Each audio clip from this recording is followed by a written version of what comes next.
Нема крај за сечата на шума во блиската околина на Штип. Гледачи секојдневно реагираат на злосторството кое темелно се спроведува од дрвократците. За сега, во помош на природата не застанува никој. Над Шаварлија, Почивало, Кошево, Шаварлија, секој ден се нон-стоп нагоре. Има ли шумска полиција, има ли полиција или редовна полиција, јасно на мене воа.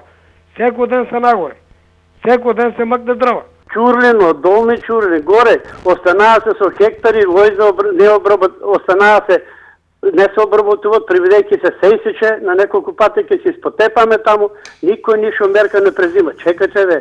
А иначе ево треба некој одговорност да сноси за тоа, зашто тоа се дозволува више неколку време, више тоа не е тоа вчера тоа уништување горе на шумите, тоа е стварно страшно горе. Аргументи за бескрупулозните кражби гледачи ни доставија и денеска, од кои се гледа со каква леснотија и слобода кратците ги ништат белите дробови на природата.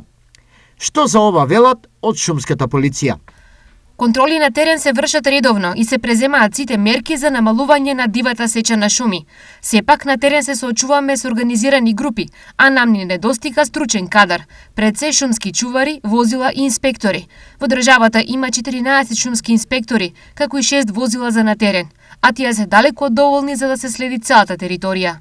Информираат од Инспекторатот за шумарство. Согласно податоците на еколошките здруженија, нелегалната продажба на нелегално исечени дрва изнесува од 20 до 30% од планираниот годишен сечив етап на шумите со кои стопанисува јавното претпријатие Национални шуми.